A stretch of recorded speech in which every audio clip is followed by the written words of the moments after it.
Hey all, Pi here, and we are back in Our Life, Beginnings and Always.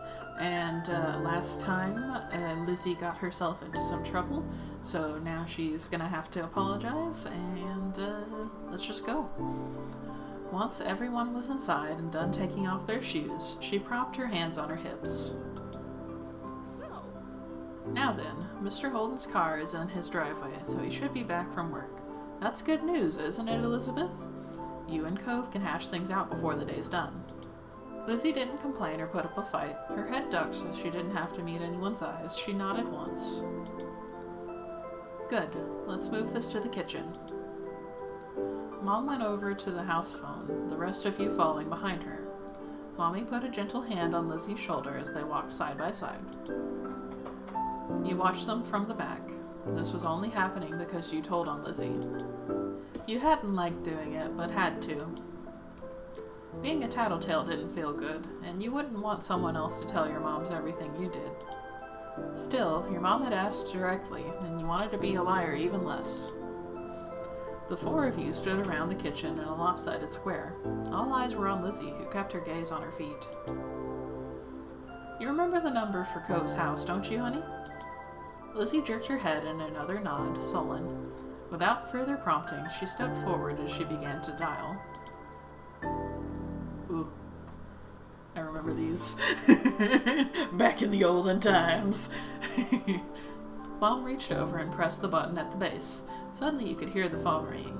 She turned on the speaker. The phone rang a couple of times, then stopped. Mr. Holden's warm voice came through the other end. Evening, Holden residence. Lizzie looked over at Mommy, unsure. She nodded encouragingly. Hi, Mr. Holden. It's, Lizzie. Can I talk to Cove? absolutely. Lizzie Adams. What a surprise. Of course you can say hey to the boy. He sounded cheery as usual, though definitely meant it when he said it was a surprise. You thought hard, and you were sure that your sister had never called Cove's house before. Mom spoke up before Mr. Holden or Lizzie could say anything more. Her arms were crossed over her chest, her lips pursed. Hi, Cliff. Nolani, Xander, and I are here too. Good evening. We're sorry to bother you so late. Xander is a very quiet kid, so, you said nothing to Cove's dad. You shifted from one foot to another, but remained where you were. The gang's all here, huh? Is something the matter? His voice grew a bit concerned. Mommy was quick to reassure him. No, well, yes, but it's going to be okay. Lizzie and Cove got into a bit of a fight today. We were hoping that the two of them could talk and make up.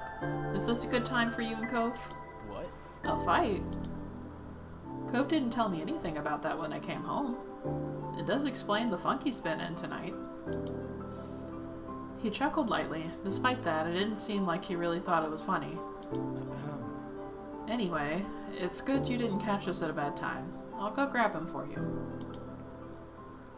There was some shuffling on the other end. He must not have gone far, because you could still hear him calling out. Cove?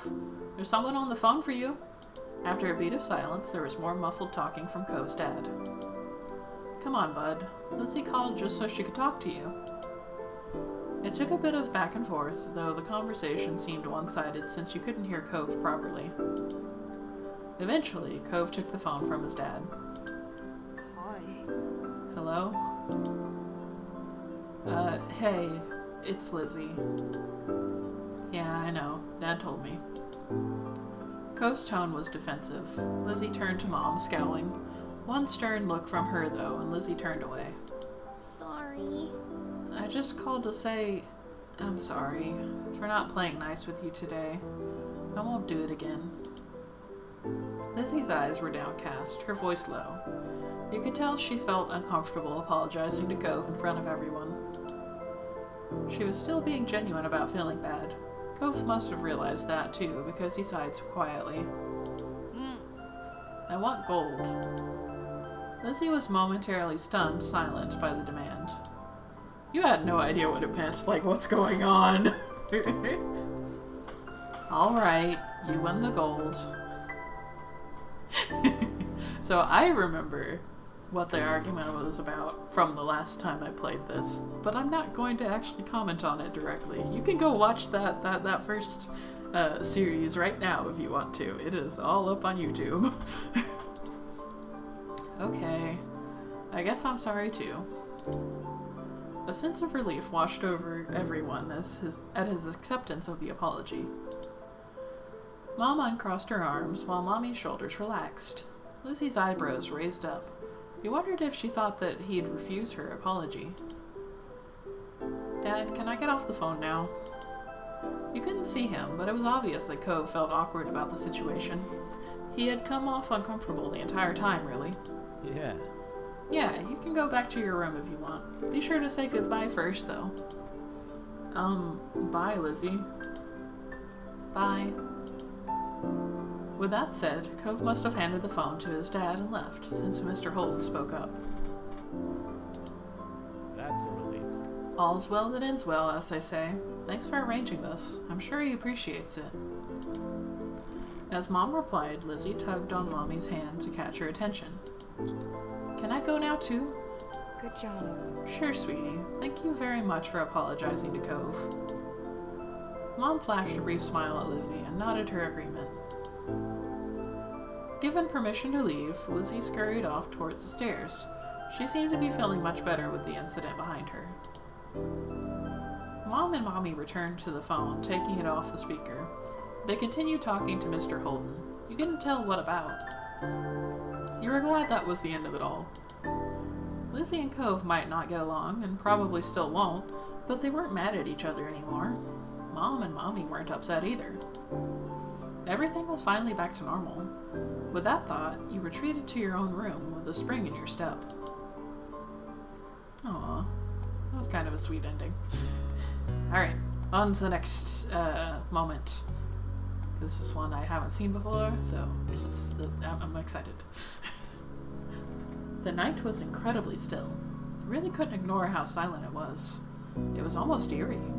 You could even hear Lizzie snoring in the next room over. Oh no.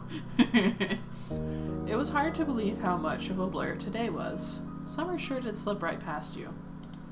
You flicked through the moments like pages in a scrapbook as you laid in bed. You thought a lot about what adventures you could have tomorrow until sleep started to catch up to you. Then you heard something scrape against the window. It wasn't that uncommon for the wind to push a tree branch against the glass. Summer breezes were the worst sometimes. But the more you tried to ignore it, the louder it seemed like it became. It was like something was trying to get your attention. You lifted your head off the pillow to get a better look. Nothing was there.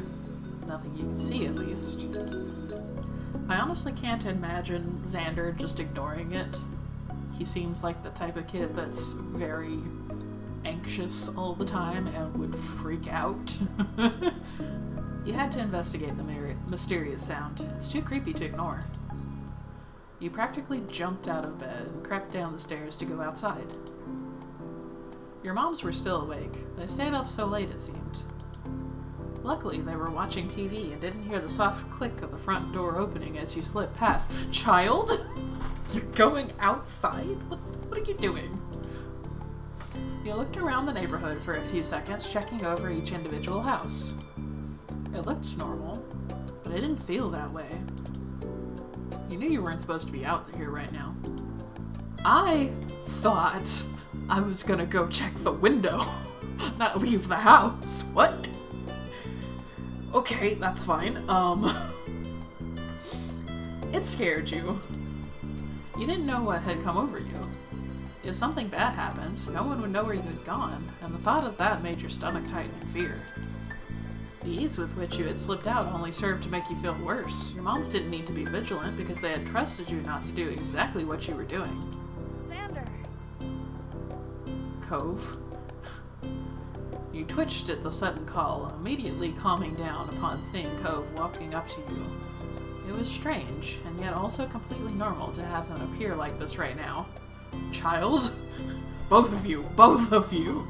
What is wrong with you children? What are you doing? I saw you standing around in the middle of the street from my window. You weren't sleeping either? Why not? Cove turned up his lips to smile, almost as if he were amused by the question. Because. That's all I get, alright. I think we're gonna immediately jump to, I'm glad you're here, I am no longer alone in the dark with the creepy noises. Whatever the reason is, at least you were no longer alone in the dark. Why? Why? I heard a strange noise. You too? That's why I was up. Cove hesitated for a moment, looking down the street before his aquamarine eyes fell on you again. Did it scare you? Yeah. Me too. I was kind of wondering if it was the wind, but what if it's not? What if it's a person? What if it's something that's not a person? The unsettling noise suddenly rushed through the air. Cove and you flinched. It sounds even worse than before. You were about to agree with him when the noise came yet again, tearing through the still night. The two of you rapidly looked around, trying to find the source, but to no avail. There was no sign of an answer to this puzzle. You thought that it had to be a ghost. Invisible, creepy thing luring children from their beds? It had to be a monster. The thought terrified you down to the bones, and you regretted leaving the safety of your nice warm bed. Hey, can you tell where it's coming from? Not really. Not really. Then we'll have to look more, somewhere else. Maybe we'll see something. Children, go back home, please. This is giving me so much anxiety. Okay, let's go. No, go back to bed. Jesus. The two of you walked along the familiar streets of your neighborhood, sharing the sidewalk and the small amount of courage you had between each other. Shadows cut corners and angles where you didn't expect them, distorting the features you saw every day. The noise came again, shrill and hard. It set your teeth on edge the way it ground its way through you. Cove's throat bobbed. His eyes glistened in the dim light. You ran to hide behind Cove. With a noise that escaped you in a sort of shriek, you darted behind Cove, using him as a human shield. Cove made a startled yelp himself as you grabbed hold of the back of his shirt. Luckily, he didn't try to shake you off. Cove shut his eyes and pressed his lips together. So... Where did you want to check? So I don't really want to get far away from the house. Because even though I know this isn't real, that this is a game that is, like, pre-written and all of that, my brain is immediately, like, all the alarm bells are going off. I don't want these children to be kidnapped. So, the hill's behind my house. You and Cove ascended the hill, lit only by the stars in the night sky. The wind rippled through the grass and ruffled your hair. Without the sun's light to translate what you were seeing, every bush in the distance looked like a creepy figure or towering monster. The noise was just as loud as it was in your neighborhood, with just as little indication behind the cause. You ran away. A bolt of fear streaked through you, and although you wanted to stand your ground, you just couldn't do it any longer. Turning on your heel, you immediately bolted back in the direction of the neighborhood, your feet sinking in the dirt and then stumbling over grass until you reached the sidewalk. You hadn't waited for Cove, and when you finally stopped to catch your breath, he came up behind you a few seconds later, huffing and puffing. You should have said you were leaving. Sorry. Cove folded his arms over his chest, looking less than impressed with you. Your hands were still shaking, but you took a moment to look up and down the street. It made you shudder to think about what might have been out there, watching you through the dark. That was enough adventure for one night. You and Cove instead kept going down the road towards home. The two of you came to a halt outside your front door. Never before had it looked so ominous. You wrung your hands nervously. Would your absence have been noticed? Do you sneak out a lot? This is the first time. Yeah, I've never tried to do it until now.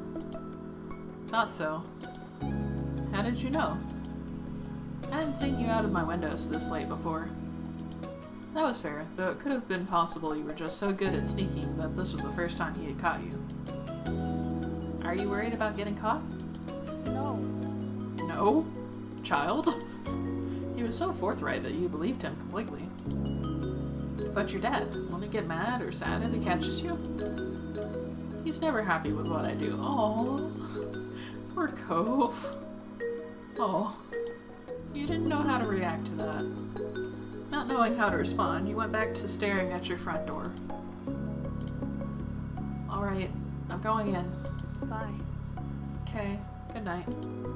Good night. You turn the doorknob as slowly as a clocksman in hand, holding your breath for the telltale click of the lock, then nudge it open. When all that happened was the door opening, rather than the blaring alarms that you'd feared, you melted with relief. Back inside your house, you were surprised to find your mom still watching TV. They didn't notice.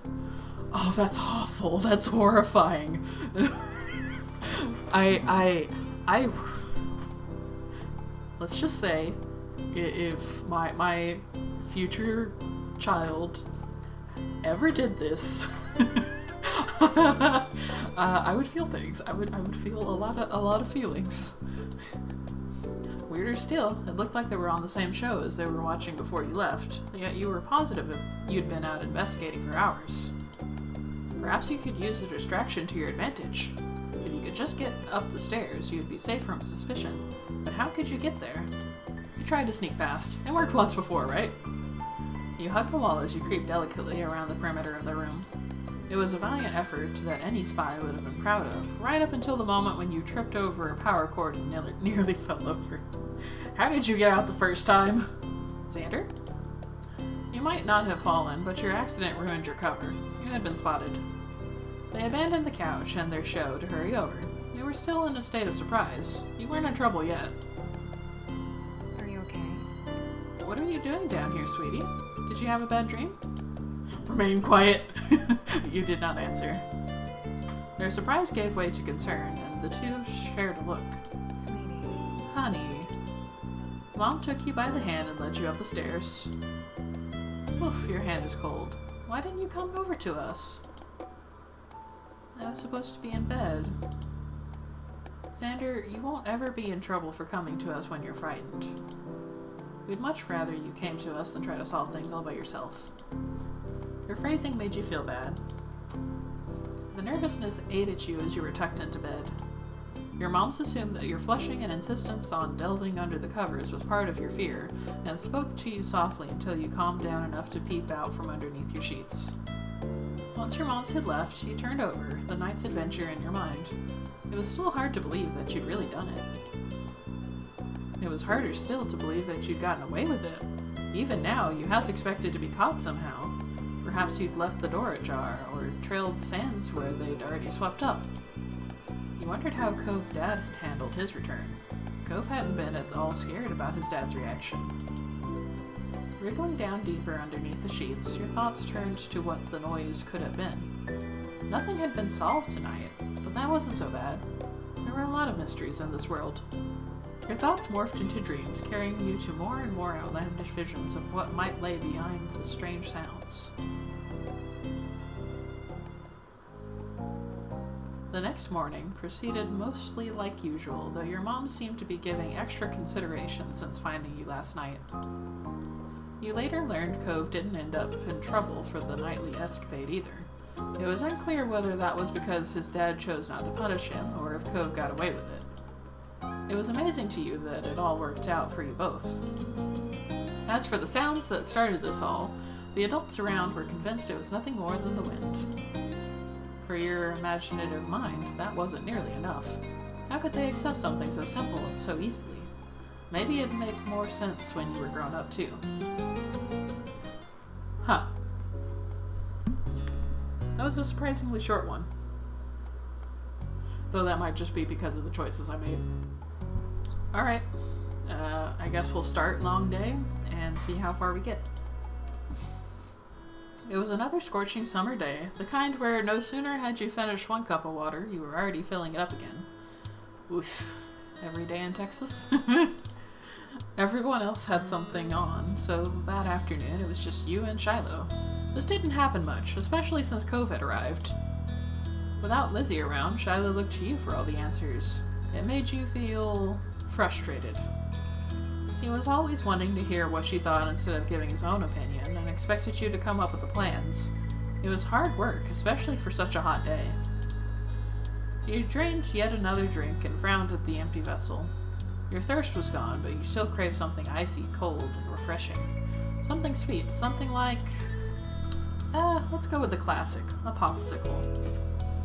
You wanted something fruity and brightly colored. There was nothing like that to be found at home. You knew that without needing to look. Your moms didn't keep sweets in the house. Gosh darn it.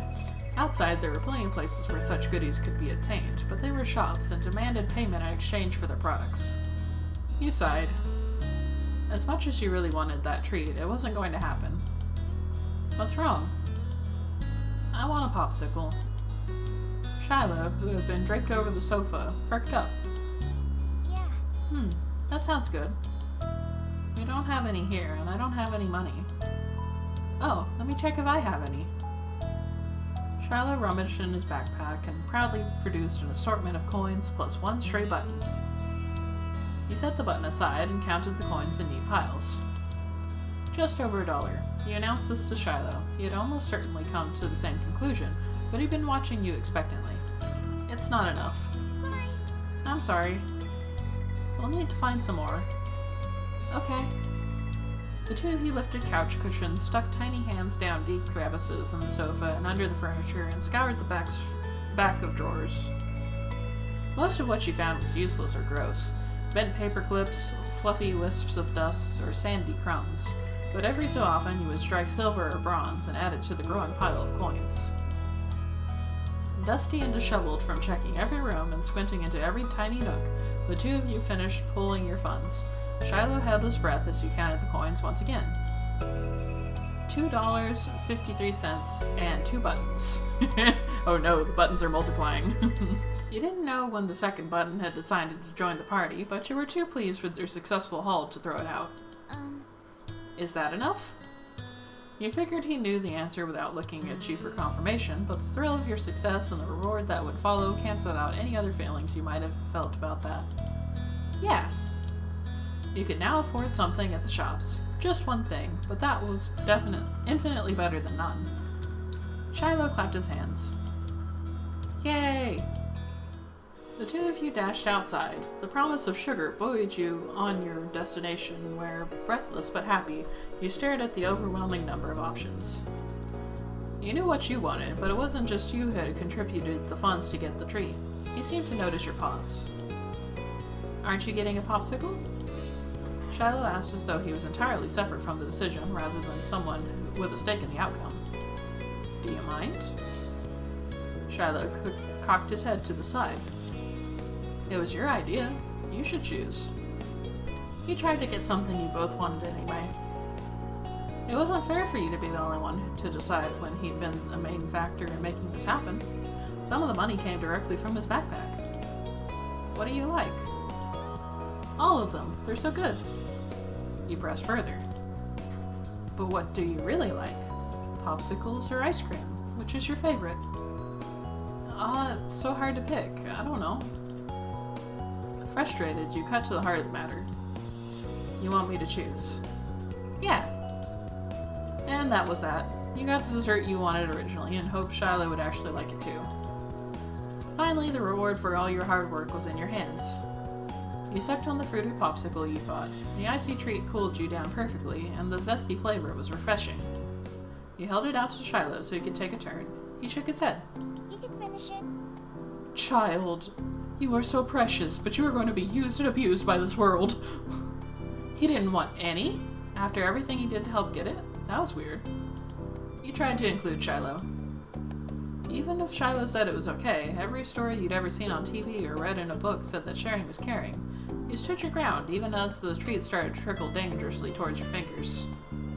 It's only fair that you have some. We both bought it. But you want it more than I do, and getting to play was a lot of fun already, so you can have it. That's more fair. You held it out to him. I want you to have some, even more than I want to finish it, so eat your part. Relenting, Shiloh took the treat and gave it a taste. His eyes lit up. Thank you. It's really good, thank you. You smiled, pleased with your good deed. You picked the best one. Did he mean that? Shiloh was always nice, no matter what happened. Even if he hated it, you knew he wouldn't say so. Maybe he thought it was gross, and that's the real reason why he didn't want to take some. You had no idea. You studied him as he ate a little more.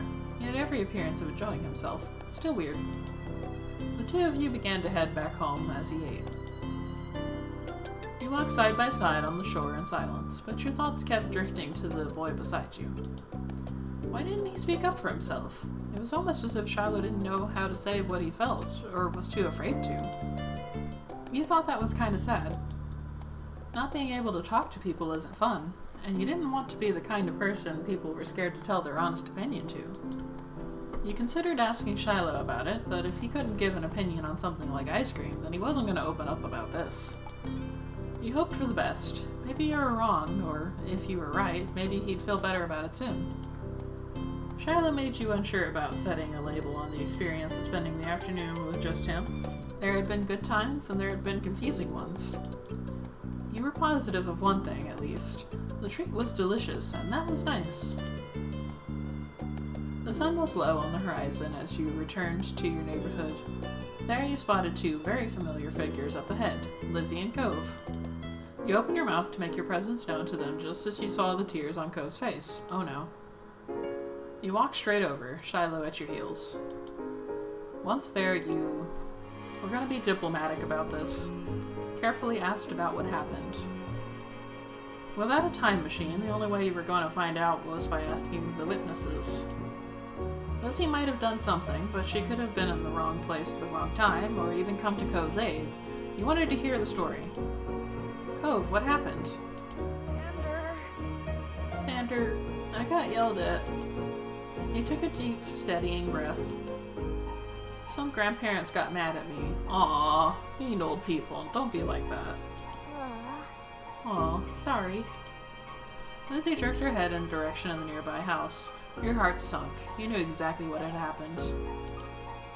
Every year, the same mean old couple rented out that condo for the summer. You, Lizzie, and Shiloh knew to stay away from them, but Cove couldn't have. I have very little patience for people who seem to forget that they were once children as well. You don't have to love kids. You don't even have to like kids. But you don't. There's no reason to be nasty towards them. They are little people. Treat them as such. They're like that with everyone. Even your mom struggled to find anything nice to say about them, but the elderly pair particularly took offense to kids. Yeah, Lizzie said. Lizzie drew herself up at that. She looked pointedly in your direction. Uh-huh. Uh-huh, I was helping. Sure you were. That's cool. Is there anything I can do? No, I'm just gonna stay away. Or you could teach them a lesson. There was a devilish glint in her eyes. What? You should ding-dong ditch them. Go ring the doorbell and run. It'll be great, because they're so slow. They'll never catch you. That's dumb. I don't want to go near them ever again. You're just saying that because you're a chicken. That was beautiful voice acting, Lizzie, and I think I'm gonna end it there because I am just now over time. So thank you so much for watching.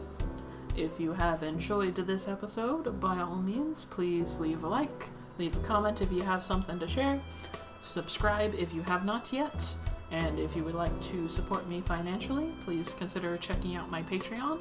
For as little as $1 a month, you can get early access to all of my regular videos. And for everyone else, I just hope to see you again in the next one.